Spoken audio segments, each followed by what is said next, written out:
mean that the Siege comp could be very, very powerful against it. Flashing a lot of different picks here. The Shen being hovered on for quite a while. It's another way to be active and just have him split push and try to join in if he does go top. Shen's support has been the only role we've seen Shen in this season, barring maybe one game in week 1. In the LPL, Shen top is still very common, but we haven't seen it, so first thought was support, and against Alistar, not worried about the laning phase. JAG are in the position to have to blind pick their top lane, so it will not be the Rise. They're not going to commit to that. Will just be the Camille. Someone had a good game, so I think returning to this is just fine. Let's see a Fiora. Let's do it, Crazy. He watched Khan and he's like, yeah, I can do it too. Opting into a skill matchup that at best is 60-40 Fiora.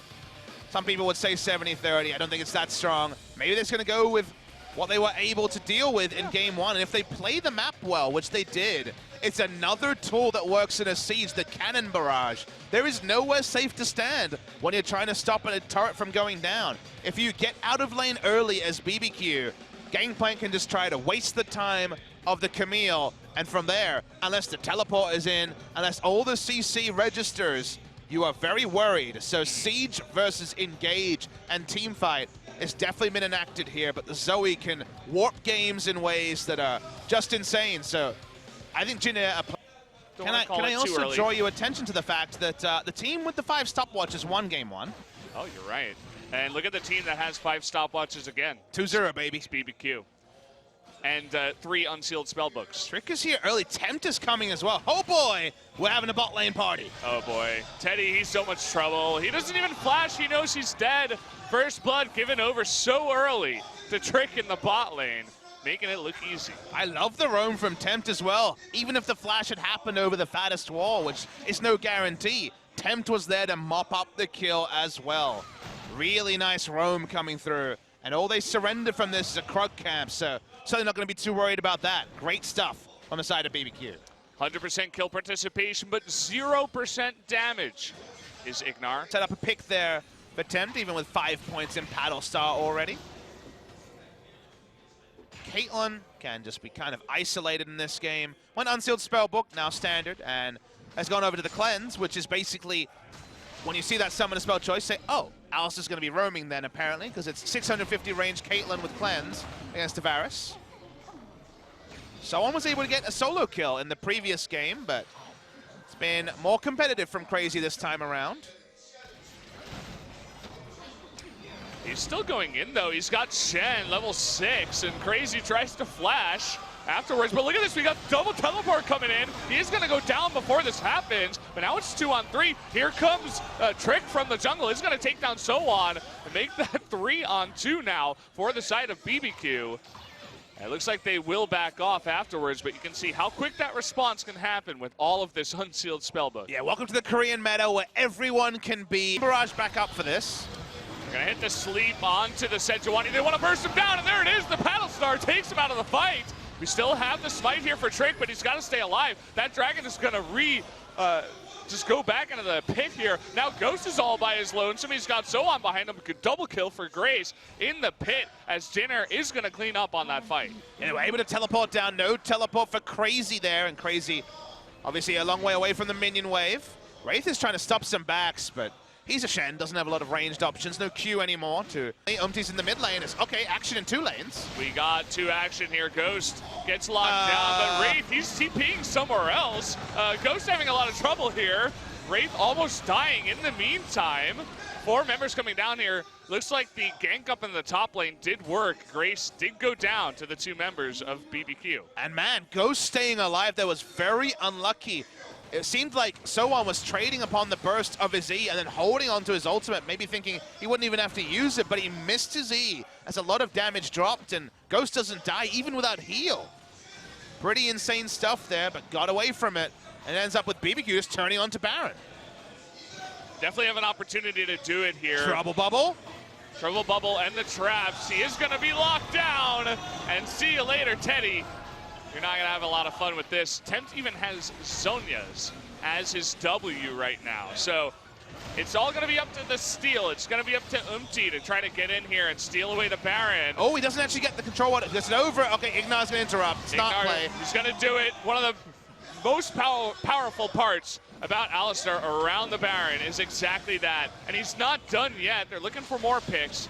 Looks like they will back off as JAG gets far enough away. But you mentioned it before. It's all about the Baron, and the first one will go over to BBQ. Yeah, disaster for the side of JAG. Just like with Rocks, this undoes a lot of their strong early game. First Ghost under turret, not giving up a kill. This was during the picture-in-picture here on the top side was just running after Grace. Grace's Realm Warp is available. He tries to turn, so doesn't actually try to ult Realm Warp at any point here, so he just Realm Warps. That was a bit of a faux pas there. I believe he could have gotten away, but no Realm Warp summoned. He had the stopwatch available now. Broken. Not a great look for the side of Grace, and in the mid lane, his top laner missing on the E meant that Ghost lived. So it's 5v. Wants to open up that turret. Oh, they get the sleep here onto Wraith. Does have his stopwatch, but only after he suffered so much damage. Tempt now, getting in deep there, he's gonna eat it. Will stopwatch himself. Someone wants to get another kill after getting tricked. He's gonna get on top of Ghost. This is finally the Camille coming into it here, but he does get taken down by the combination of Crazy and Tempt. Now, okay, we do see Grace getting another kill onto a defenseless Alistar, and now it's really just Crazy 1v2. They're gonna let him go down as Tempt just decides to get away with his life. Yeah, 4 for 1 there for the side of JAG. BBQ had the right idea, but they used too much threatening. They could have just used a Gangplank ult and then walked up and taken a turret, but instead they started the dive, and So-On got his first teleport flank of the entire series. Wasn't able to do it in game 1, was just split pushing. Got maximum value out of the Hextech ultimatum, taking down Ghost. They tie up both the threads. They get the flash out from Tempt, and they're able to actually find a foothold back into a game that was quickly snowballing out of control. In 3 minutes, they lost 7 turrets. But with that win, and now the 4th Drake of the game, Elder Dragon is shaping up to be a pretty epic win condition for JAG. So talk about this scenario. If you put down a Gangplank ultimate, Trick is not there, IgNar's not there, they still have to back away. They will blow the locket. They'll probably get the turret, and the PLCC of the Alistar and Jarvan will be there to interrupt and tangle with So-On. But instead, So-On can wait here. Trick is out of health. He's already basically dead. And then Tempt has to use the stopwatch instantly. This was all forced from the over-aggression of the tank and frontline. BBQ's duo, Trick and IgNar, really does let down the team because they're on a different wavelength to how they could have played the fight. And the extra greed gives JAG back in a chance to win this game. You're talking about item behind Crazy. And he's going to be going in. He's got actually Wraith coming upon him. They're going to 2v1 against this Gangplank. He's trying to stay alive, but down he will go. And immediately the Baron is going to start. So good response here out of BBQ. Can JAG get back in time? It looks like no, they're just going to try to give it away. Maybe can go for the steal. Doesn't have any vision. Just going to go walk away. And that means that another Baron will go over to BBQ. Combat puzzle of how to escape from that many members of JAG, and it was well solved by Trick, so great job. You win our quiz prize of getting to watch more LCK next week. Trying to buy time here, BBQ, for the respawn of Crazy.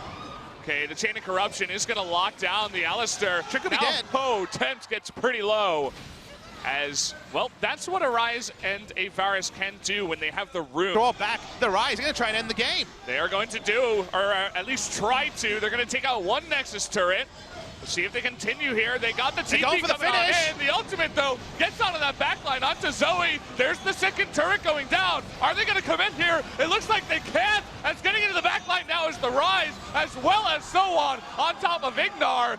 JAG is going to clean this up in the end after losing 2 inhibitor turrets. And we know what happens when it gets late in the game. They have an opportunity to end. We're here at 40 minutes. We'll see what they can do from here. Yeah, it'll be a 4v1. Trick will get away unless Ryze can interrupt. Will he queue over the wall and get him? He doesn't. So Trick does get away against the super minions. Gonna take time. They will at least get 1 inhibitor, of course. Ending the game here looks impossible with 25 seconds on the respawn for Ghost. That was a mistake from BBQ. We asked so many questions, Valdez, of was it smart to try to overforce and end the game for some of these teams? The 31 HP for Afrika, that was probably the right call. It was unlucky. This one, however, was probably the wrong call. They felt pressured to do it. They're going to lose 3 inhibitors here, unless they can try to defend the top lane inhibitor that was already down. Top lane, they have an opportunity, and with Tempt and Ghost respawning crazy, 6. Got to start competing for it, but because they died, they have no vision. Trick. Okay, Trick is going to get caught here. Can they burst him down? Yes, they can. With the Hextech ultimatum.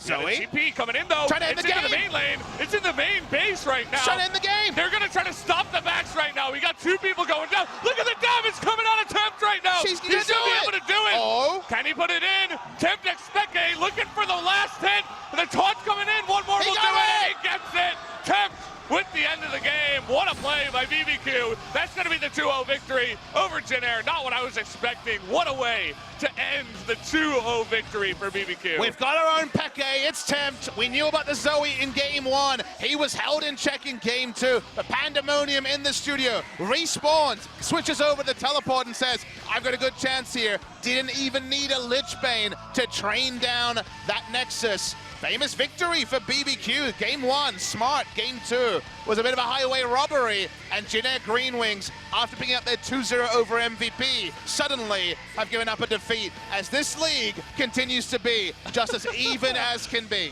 Every single time we come into the studio, you never know what to expect. Another 2-0 victory from BBQ. You got to hand it to them. That was